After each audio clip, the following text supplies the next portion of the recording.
सवाल chat GPT का उपयोग क्यों किया गया और वो पेपर कैसे आया? ये यूनिवर्सिटी की बड़ी लापरवाही है। यूनिवर्सिटी प्रशासन अपनी खुद की मनमानी करता है। पेपर बनाना नहीं आता तो चैट जीपीटी का यूज़ करते हैं ये लोग। यहाँ पे कटोरा लेके बैठ जाए, हम लोग उनको 1-1 रुपया देंगे तो उनकी जो है सैलरी से ज़्यादा उनको पैसा मिल जाएगा। सुधार की आवश्यकता है और बहुत ज़्यादा सुधार की आवश्यकता है। लिखने हमको आना था लेकिन लिख के पहले से आ रहा है। समझ नहीं आता कि प्रोफेसर नशे में या इधर का स्टाफ नशे में काम करता है। 14 क्वेश्चन की जांच ये नहीं कर सकते तो मुझे लगता है कि ये उस पद पर विराजमान होने लायक नहीं है। नमस्कार, आप देख रहे हैं अपडेट इंडिया में आपके साथ सोनू ढाका।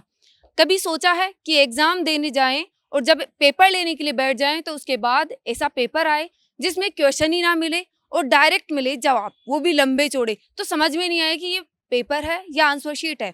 ऐसा ही मामला आज सामने आया अभी राजस्थान यूनिवर्सिटी में, जहां बवाल हुआ है कि आखिर बच्चों के हाथ तक पेपर पहुंच गया आंसर की जिसमें लिखी हुई है और किसी को पता ही नहीं चला। यहाँ कुछ छात्र मौजूद हैं, उनसे बातचीत करेंगे क्या कुछ मामला। सबसे पहले तो ये कौन सी क्लास का मामला है वो आप बताएं। ये जो यहाँ पे मास्टर्स करते हैं बच्चे, सोशियोलॉजी के सेकंड सेम का पेपर हुआ था ह्यूमैनिटीज़ के अंदर, वहाँ का मामला है। और मामला ऐसा हुआ कि जब बच्चों ने एग्जाम सेंटर के अंदर बैठ गए और एग्जामिनर जो था वो पेपर सब बच्चों को दे दिया। जब बच्चों ने देखा तो उन्होंने लगा कि ये क्या मिला है, अपने को जवाब मिल गया। लिखने हमको आना था लेकिन लिख के पहले से आ रहा है। हमारी योग्यता का परीक्षण करना था लेकिन यूनिवर्सिटी पहले से आपकी योग्यता दे दी रही है कि हम आपको जवाब देंगे। ये सीधा सीधा संकेत है कि सोचिए, एग्जाम से पहले पेपर बना भी होगा, जो कमेटी होगी एग्जाम बनाने वाली उसके पास में भी गया होगा, लेकिन बात यहाँ आती है कि जिस तरीके से पेपर लीक हो रहे हैं कि सवाल चैट जीपीटी का उपयोग क्यों किया गया और वो पेपर कैसे आया, ये संकेत देता है कि पेपर लीक हुआ है और वो किसी तरीके से इनकी अनदेखी से और राजस्थान विश्वविद्यालय की जो कमेटियां हैं उसकी अयोग्यता का परिणाम है कि उन तक जो है सवालों के जवाब पहुंच गए हैं। लगातार हम देखें कि विश्वविद्यालय की जो प्रोफेसर्स की भर्ती हुई 2013 की, उसके अंदर किस तरीके से घपलेबाजी इन्होंने करी और अयोग्य जो इनके चाटुकार आदमी थे उनको इन्होंने नौकरियां दी। तो उसकी बदौलत साफ साफ है कि मैं प्रोफेसर बनने लायक नहीं हूं तो मैं प्रोफेसर के लिए जो बच्चों को मैं पढ़ाऊंगा वो नहीं पढ़ा पाऊंगा और ना ही उनसे सवाल लूंगा। कल हमारा खुद का पेपर हुआ, मैं अंतर्राष्ट्रीय संबंध और क्षेत्र अध्ययन का विद्यार्थी हूँ। हमारा पेपर होता है, हमारे ऊपर लिखा हुआ था international relations and Indian studies, लेकिन पेपर के अंदर लिखा हुआ आया information realism and area studies. जब मैंने एग्जामिनर था उससे बात करी तो उन्होंने बोले नहीं कोई दिक्कत नहीं, आप कॉपी के ऊपर ये वाला नोट कर दो, हम कर लेंगे। सवाल के अंदर सवाल हमसे पूछा जा रहा है कि नियो पॉलिटिकल, और ऊपर नियो पॉलिटिक आ रहा है, नीचे सिर्फ पॉलिटिक आ रहा है। तो मतलब ऐसा आ रहा है कि इंग्लिश में आपका सवाल कुछ और होगा, हिंदी में कुछ होगा, स्टूडेंट क्या जवाब देगा। राजस्थान विश्वविद्यालय में लगातार हमने देखा कि यहाँ पे हर चीज के अंदर कहीं ना कहीं कमी देखी जा रही है और ये सीधा सीधा परिणाम है कि यहाँ पर जो बैठे हैं वो लोग अपनी जेब उनकी गीली करके उनको पैसा वैसा दे के खिला के या चाटुकारिता करके विश्वविद्यालय की जो वीसी है उनकी तानाशाही की जो नचाते हैं वो इनको कठपुतली बनाकर उनको कहीं ना कहीं झांसे में लिया है और उसका परिणाम है कि उसको विश्वविद्यालय के छात्रों को भुगतना पड़ रहा है। कहीं ना कहीं ये नहीं लगता कि जैसे लापरवाही है कि पेपर बच्चों तक पहुंच चुका लेकिन किसी ने ध्यान ही नहीं दिया। ये यूनिवर्सिटी की बड़ी लापरवाही है। यूनिवर्सिटी प्रशासन अपनी खुद की मनमानी करता है। इनको ये नहीं लगता कि बच्चों का भविष्य खराब हो जाएगा। ये बच्चों के भविष्य के बारे में सोचते तो उस पेपर की दोबारा जांच की जाती। यदि कमेटी यहाँ पैसे लेने के लिए बैठती है तो फिर बच्चों का कैसे चले। और यदि यहाँ के प्रोफेसरों को पेपर बनाना नहीं आता तो चैट जीपीटी का यूज़ करते हैं ये लोग। और यहाँ एक ही नहीं कई ऐसी चीज़ें हैं जैसे बच्चों को बैक लगा दी जाती है, रिवोल्यूशन के नाम पे उन्हें पैसे लिए जाते हैं और फिर वही बच्चे दोबारा पास भी हो जाते हैं। आपको क्या लगता है कि जैसे बड़े पेपर तो जैसे नीट का पेपर लीक हुआ था उसका दोबारा रीनीट करवाई जाएगी 21 जून को, तो ये छोटे छोटे जो पेपर है क्या प्रोफेसर्स को इतना टाइम भी नहीं है कि वो दोबारा अपना पेपर चेक कर ले जो उन्होंने बनाया है। मैं बस यही कहना चाहूँगा, इस यूनिवर्सिटी में मेरे को 1 साल हो गया इधर रहते हुए, कि सुधार की आवश्यकता है और बहुत ज़्यादा सुधार की आवश्यकता है। बस यही। क्या क्या खामियां आपको नजर आ रही है। हर जगह यहाँ पे खामियां हैं, ऐसी कोई जगह चीज़ नहीं है जो बिल्कुल परफेक्ट हो। पानी वानी की समस्या या हर कुछ। चीज़- जिस चीज़ पे आप देखोगे ना वहाँ आपको समस्या मिलेगी। यहाँ पे बजट यहाँ पे इतना आता है और काम यहाँ पे कुछ है नहीं। आप देख सकते हो ये वाटर कूलर भी खराब पड़ा है, तो यहाँ कुछ व्यवस्था नहीं है।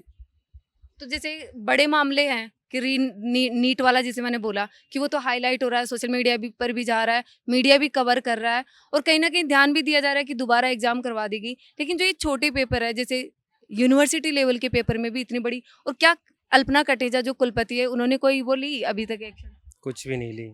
ये तो यूनिवर्सिटी प्रशासन देखो कितना जोरदार काम किया है कि नशे में, कि समझ नहीं आता कि प्रोफेसर नशे में या इधर का स्टाफ नशे में काम करता है। बच्चों को आंसर शीट दे रहा है चैट जीपीटी से बनी हुई। तो ये ये कैसे पता चला कि ये जो पेपर है वो चैट जीपीटी से बना है? कि बड़ा आरोप लगा रहे हैं सभी, और वैसे भी देखा कि वहाँ देखा गया तो चैट जीपीटी जो का, बच्चों ने उसमें देखा तो उन्होंने वहाँ बाकायदा चैट जीपीटी का वो प्रिंट वगैरह कुछ था, उस पे पता चला कि वहाँ प्रिंट हुआ है चैट जीपीटी से लिखा हुआ। उन्होंने प्रिंट आउट ही कर दिया डायरेक्ट। तो कहीं ना कहीं नहीं लगता कि प्रोफेसर्स को अब टाइम ही नहीं बचा कि पढ़ाने के लिए भी क्लास में नहीं आते और अब पेपर बनाने के लिए भी नहीं है? प्रोफेसर खुद की मोटी सैलरी लेने में मस्त हैं, वो बढ़िया अपना सैलरी लेते हैं और मजे करते हैं। कुछ नहीं है इनका, ना शिक्षा पे ध्यान जा रहा है, ना अल्पना कटेजा कुछ ध्यान दे रही है। सब पैसे बटोरने में लगे हुए हैं, मोटा बजट आ रहा है, बस तो यूनिवर्सिटी की तरफ कुछ भी ध्यान नहीं है। क्योंकि बच्चों का तो टाइम भी खराब हो गया कि जैसे कि वो एग्जाम देने आए, अब उनका पेपर नहीं हुआ, अब वो दोबारा आएंगे एग्जाम देने। हाँ बिल्कुल, मतलब ये तो सिंपल सी बात है कि एक पेपर होता है। ऐसे तो है नहीं कि आप कोई कॉम्पिटिटिव एग्जाम की तैयारी करवा रहे हैं और आपके रैंडम ABCD अलग अलग तरीके का क्वेश्चन पेपर आए, सिर्फ एक पेपर बनता है। एक पेपर में मतलब मान लीजिए 4 बड़े क्वेश्चन आते हैं, 10 छोटे आते हैं, 14 क्वेश्चन की जांच ये नहीं कर सकते, तो मुझे लगता है कि ये उस पद पर विराजमान होने लायक नहीं है। VC मैडम ये को यदि ये भरोसा है कि मेरी यूनिवर्सिटी के अंदर जो प्रोफेसर लगाए हुए हैं वो योग्यता के हैं, तो सवाल ये उठता है कि जो VC यहाँ पे बैठी है उनकी भी योग्यता के ऊपर सवाल उठता है कि वो योग्य नहीं है। यदि वो योग्य होती तो उनकी जो टीम है, उनकी जो कमेटियां हैं वो सही तरीके से काम करती। प्रिंट आउट करके आप बच्चों को दे रहे हो और बच्चों से एक कोई छोटी सी गलती हो जाती है, उसको पूरा 1 साल खराब करना पड़ता है। यहाँ पे 1 साल की डिग्री हम बिहार की सुनते हैं, हम बाहर किसी अदर स्टेट की सुनते हैं कि 3 साल की डिग्री 5 साल में मिलती है, लेकिन यहाँ के विद्यार्थी जो अब आ रहे हैं सेमेस्टर प्रणाली के बाद में, NEP के बाद में, 3 साल के अंदर कोई भी ऐसा विद्यार्थी नहीं है उससे 3 साल में उसकी डिग्री मिल जाएगी। क्योंकि यदि उसने मिड टर्म नहीं दिया तो उसको 1 साल का बैकलॉग लगेगा, उसके बाद में उसे क्लियर करें, फिर आके वो अपनी तैयारी करें। पहले बढ़िया सीन था कि आराम से यदि कोई भी पेपर रह रहा था आप 3 साल में कैसे भी क्लियर कर लो, लेकिन क्योंकि इनको पता है भाई जितना बच्चे को यूनिवर्सिटी में रखेगा उतना पैसा मिलेगा। यूनिवर्सिटी में ये एडमिशन लेगा, फीस देनी पड़ेगी, रिवोल्यूशन देगा, फीस देनी पड़ेगी, एग्जाम देगा, फीस देनी पड़ेगी। इनको सिर्फ मतलब है पैसों से, और इनको यदि इतनी लग रही है तो यहाँ के जो प्रोफेसर है उनको गेट के ऊपर बिठा देंगे ना, तो यहाँ के इतने स्टूडेंट है कि 1-1 रुपया देगा ना तो वो उनकी सैलरी से ज़्यादा हो जाएगा। इतने पैसे, तो मैं तो यही कहूँगा कि यदि VC मैडम के पास में पैसा नहीं है तो यहाँ पे कटोरा लेके बैठ जाए, हम लोग उनको 1-1 रुपया देंगे तो उनकी जो है सैलरी से ज़्यादा उनको पैसा मिल जाएगा। पैसों से जो है विद्यार्थी जूझता आ रहा है, गरीब परिवार का विद्यार्थी यहाँ आ रहा है, आपको पैसा देंगे, आप कटोरा लेके बैठिए, आपकी झोली भर के देंगे। प्रोफेसर्स है, कुलपति है, उनके बच्चे भी यहाँ पढ़ेंगे तो पढ़ाई अच्छी होने लगेगी। जी बिल्कुल, अगर होना चाहिए, अगर ऐसे प्रोफेसर्स के जो बच्चे हैं यहाँ पे पढ़ेंगे तो शिक्षा व्यवस्था ठीक होगी, यहाँ की सारी चीज़ व्यवस्थित रहेगी। ये तो होना चाहिए, जरूरी है ये चीज़। कहीं ना कहीं ये उठती भी है, विधानसभा में भी, स्कूलों में भी मामला उठा था, रविंद्र सिंह भाटी ने भी उठाया था कि जब विधायक और MLA है या सांसद है, अगर उनके बच्चे सरकारी स्कूल कॉलेज में पढ़ेंगे तो व्यवस्थाएं सही होगी। और जो ये मामला हुआ है कि जहाँ सेमेस्टर की एग्ज़ाम थी, बच्चे क्लास में पहुँच गए और मिला है क्या पेपर के नाम पर आंसर शीट, जहाँ लंबी चौड़ी आंसर की लिखी हुई है, आंसर लिखे हुए हैं। बच्चे कंफ्यूज हो गए देखकर कि बच्चों को ये बोला गया कि उस दौरान कि आप बाहर जाके मत बताना। बिल्कुल, अगर बाहर जाके बताएंगे तो एक तरीके से ये था कि उस टाइम पे भी कहीं ना कहीं दबाने की कोशिश की गई, या कि जो छात्र थे यहाँ पे जहाँ पे उनकी कॉपी रखी गई थी वहाँ पहुँच गए, उसके बाद में इसको उजागर करा, वहाँ की वीडियो फुटेज बाहर आई तब पता चला। तो मतलब कहीं ना कहीं दबाने की प्रयास किया जाता है कि आप रुक जाइए, क्योंकि जिस तरीके से हम देखते हैं कि यहाँ पे जो ABVP है उसके लोगों को जो है प्रोफेसर बनाने के झांसे दे के यहाँ पे यूनिवर्सिटी के अंदर उनको कंट्रोल किया जा रहा है बच्चों को, कि कहीं पे भी कोई विद्रोह हो या कौन क्या साजिश रच रहा है, कौन सा प्रदर्शन करने की कोशिश कर रहा है, उसकी इन्फॉर्मेशन यूनिवर्सिटी को दो, वो आपको प्रोफेसर बनाएंगे।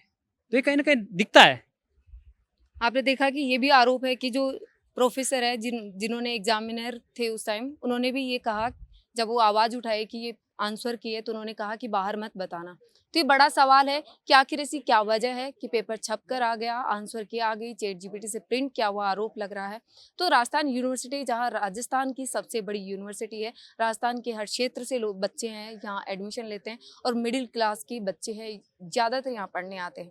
अब बच्चों का भी कहना है कि आखिर जो प्रोफेसर है, कुलपति है, अगर उनके बच्चे हमारे साथ पढ़ेंगे तो शायद ऐसा नहीं होगा। ऐसी अपडेट्स के लिए देखते रहे अपडेट इंडिया। मैं आपके साथ सोनू ढाका, जयपुर।